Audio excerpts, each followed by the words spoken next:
How y'all doing out there? This Brick from the KINGZ Motorcycle Club out here in DC in PG County. Let's get a good shout out there for my kings out there. I'm about to show y'all how to install a starter on a 07 R1 Yamaha. Couldn't find a video anywhere on YouTube or anywhere else that showed you how to remove the starter off of a 07, 08 Yamaha R1. So what I did was found some pictures on YouTube that a guy put on there of how to remove the starter. I followed them. Personally, I'm not a mechanic. Good with my hands though. Know my way around a toolbox, have a few tools of my own.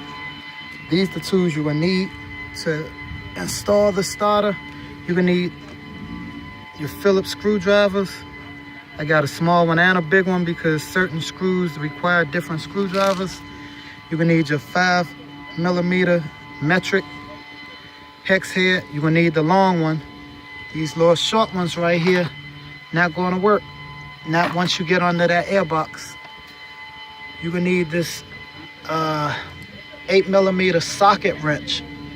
Get the little small one because you're gonna need a real small one to get up in that tight space up under the airbox where that starter's located. You're gonna need some pliers to back up some of those clamps off the hoses. You're gonna need some thread lock or Loctite, whatever you want to call it, to put on some of those bolts. Check your bolts when you take them off. Some of them may be coated with yellow or blue stuff on them. Most likely it was Loctite, so you want to put that back on those particular bolts. Oh, make sure you have this hexagonal 8mm socket because the crescent wrench will not work. This 8mm crescent wrench almost stripped the bolt on the starter. These will not work because there's too many grooves on them. You need a perfect lock because some of these bolts, the metal feels soft, so it's easy to round.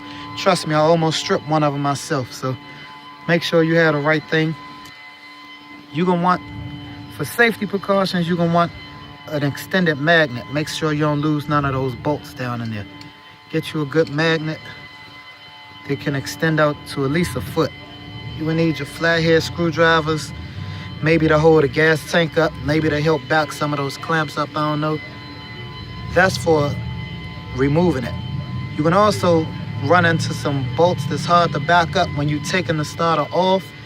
So get you some PB Blaster, WD-40, whatever you choose, spray it on there. Leave it overnight. Do not rush it because the mechanic will tell you at the shop, you break one of these bolts off in this motor, it's gonna cost you literally an arm and a leg for them to take it back out of there. So I'm gonna make this video as short as possible. I'm gonna show you where we start. Oh yeah, something else you're gonna need. You're gonna need your little cleaning rag. Because once you get close to that starter, you're gonna have to remove these hoses right here that are full of antifreeze or coolant fluid is going into the engine. So you also might want to put something down there up under your bike depending on where you're working so you don't have a mess because you're going to drop about a quarter antifreeze out of them hoses when you take it off. So let's get started. The first step will be to actually place the starter back into the motor. Make sure it's the same angle that you took it out. Mine came out like this. You have a 07, I'm sure yours comes out like that as well. Move these things out of the way. I don't know if you can see down in this hole down in here, but that's where you're gonna put it. Okay, once that starter's back in place, you got those bolts down tight. Oh yeah, I forgot to tell you, you're gonna need a 10mm head for this clamp, this cable that goes to the starter from the battery. That's a 10mm head right there. So you will need the 8mm and the 10mm. But once you have that clamp and covered back up with your plastic cap, make certain to pull these rubber heat pads back down, covering up that starter. After that, if you disconnected it, you had to disconnect it.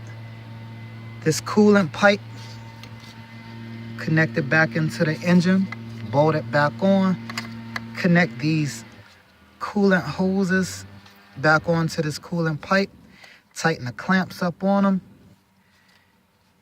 I don't know what type of pump this is, but it has something to do with the coolant. Bolt this pump back down where it came from.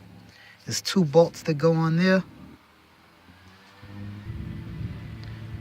Be sure to always go back over your screws and bolts and check them, make sure they're extremely tight, but not too hand tight, because you don't want to put it too tight where you mess around and break a bolt up in here. Make sure these clamps, these, all right, now the hose is back connected. Now it's time to put the fuel injectors back on here. Once you connect the fuel injectors, it's a green clamp here. It goes all the way back down in there where it came from. It's another green clamp. Good thing about these Japanese, they help you out. They make everything color-coded. So, guess they give it to us in what my pastor would call romper room blocks. So once you get this green connector back there, you're going to insert the fuel injectors in the hose that they came from. You're going to connect this blue piece back to this black cable. You're going to put the bolt back on it to hold it in there. Make sure you have both of the bolts back on your fuel injector, holding it onto this engine block. Once your fuel injector is all secure and bolted back in, you want to connect this white wire off the bottom of your airbox base and this air hose, and those 6 bolts that you need that long 5 hex head millimeter for.